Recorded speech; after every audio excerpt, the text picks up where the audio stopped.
মধ্যযুগের ফেরাউনরা সিংহাসনে অধিষ্ঠিত হবার পর থেকেই এই ভ্যালি অফ কিং বা মৃতদের নগরীতে তাদের সমাধির জন্য গর্ত খোঁড়া হতো এবং শ্বাসসজ্জার কাজ শুরু হতো এবং তাদের মৃত্যুর আগ পর্যন্ত এই কর্মকাণ্ড অব্যাহত থাকত।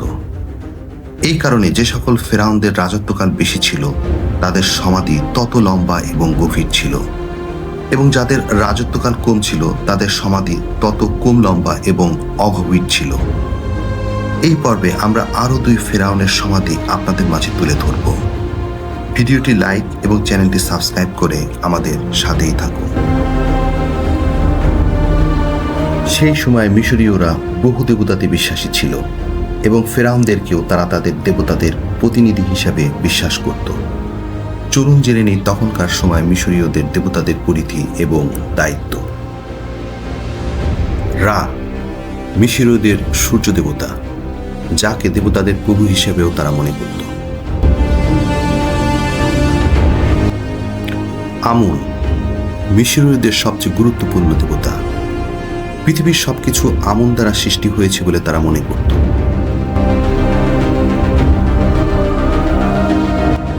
হোরাস হল মিশরীয়দের আকাশের দেবতা। তারা মনে করত ফেরাউনরা হোরাসের জীবন্ত সংস্করণ, তাই ফেরাউনদেরকেও তারা তাদের দেবতা হিসেবে মনে করত।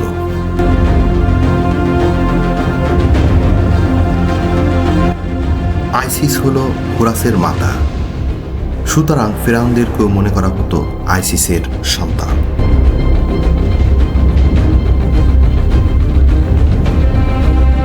ওসাইরিস হল মৃত্যুর দেবতা এবং আইসিসের স্বামী। মানুষকে মৃত্যুর পরবর্তী জীবনে পাঠ করতে সাহায্য করত ওসাইরিস। টুথ হল বুদ্ধি, লেখা, সময় এবং চাঁদের দেবতা।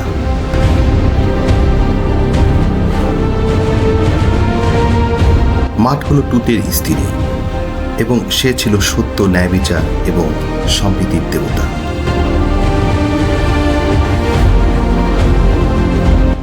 আনুবিস হল মিশরীয়দের মমিফিকেশনের দেবতা।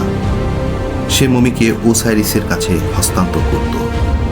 মিশরীয়রা মনে করত যদি মৃতের হৃদয় তাদের দেবতা মাটের মতো পবিত্র হতো তবে ওসাইরিস তা গ্রহণ করত, আর খারাপ মানুষদের হৃদয় আনুবিস খেয়ে ফেলত।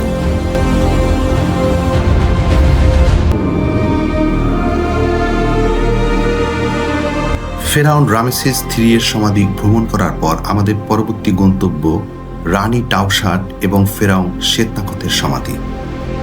এটি একটি যৌথ সমাধি। এর দৈর্ঘ্য প্রায় 158 মিটার এবং 2টি পৃথক সমাধি কক্ষ রয়েছে এখানে। এই সমাধিটি প্রথমে ফেরাউন দ্বিতীয় সেটি তার রানী টাউসাটের জন্য খনন শুরু করান। টাউসাট পরবর্তীতে নিজে স্বাধীন শাসক হন এবং সমাধির কাজ শেষ করেন, কিন্তু তার মৃত্যুর পর বিংশ রাজবংশের প্রতিষ্ঠাতা ফেরাউন শ্বেতনাখত ক্ষমতা দখল করে এই সমাধিটি নিজের জন্য বরাদ্দ নেন। তিনি টাউসাটের চিত্র এবং নাম মুছে দিয়ে সেখানে নিজের নাম ও প্রতিকৃতি খোদাই করেন এবং সমাধিটিকে আরও গভীর ও বড় করান।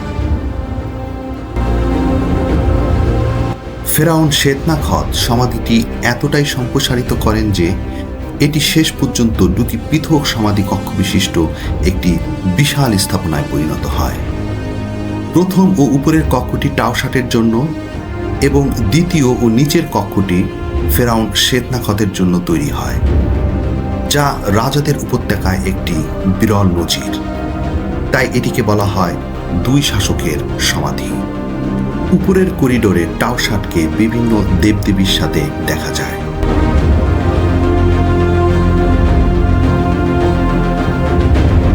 সমাধিটির শেষ অংশে ফেরাউন শ্বেতনাখতের গ্রানাইটের সার্কোফেগাসটি রয়েছে। এটি প্রাচীনকালে ভাঙা হয়েছিল। টাউসাটের মমি এখনও শনাক্ত করা যায়নি, তবে তার গ্রানাইটের সার্কোফেগাসটি অন্য একটি সমাধিতে পুনঃব্যবহৃত হয়েছিল। এই সমাধিটি এর জটিল ইতিহাস এবং অনন্য স্থাপত্যের জন্য পর্যটকদের কাছে আকর্ষণীয় গন্তব্য হিসেবে বিবেচিত।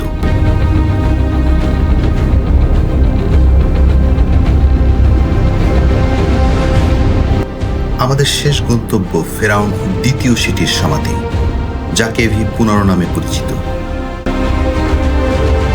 এটি 19তম রাজবংশের ষষ্ঠ শাসক ফেরাউন দ্বিতীয় সেটির জন্য নির্মিত হয়েছিল। তার শাসনকাল ছিল মাত্র কয়েক বছর, যার কারণে এই সমাধিটি সম্পূর্ণরূপে শেষ করা সম্ভব হয়নি। সমাধিটি প্রায় 88 মিটার দীর্ঘ। সমাধিটির প্রবেশপথ একটি ছোট করিডোর দিয়ে শুরু হয়ে ধাপে ধাপে 3টি করিডোর অতিক্রম করে সমাধিটির শেষ প্রান্তে সমাধি কক্ষে গিয়ে শেষ হয়েছে। সমাধির করিডোরগুলোর দেয়াল সুন্দরভাবে খোদাই করা রিলিফে ভরা। এতে দ্বিতীয় সেটিকে বিভিন্ন দেবতার সঙ্গে উৎসর্গ করতে দেখা যায়। সমাধিটির সবচেয়ে উল্লেখযোগ্য অংশ হল ওয়েল রুম। এখানে প্রচলিত ধর্মীয় দৃশ্যের বদলে ফেরাউন সেটিকে নৌকায় দেখা যায়। এছাড়াও এখানে বিভিন্ন দেবদেবীর মূর্তি আঁকা আছে।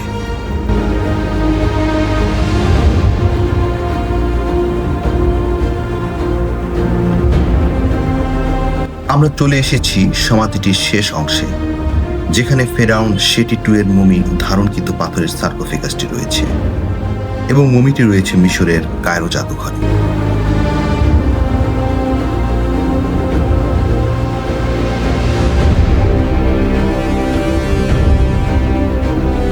সেটি 2 এর সমাধিটি দেখে ভ্যালি অফ কিং থেকে বের হয়ে যাচ্ছি। এপিসোডটি ভালো লাগলে ভিডিওটি লাইক করুন, শেয়ার করুন এবং চ্যানেলটি সাবস্ক্রাইব করতে ভুলবেন না। সবাইকে ধন্যবাদ।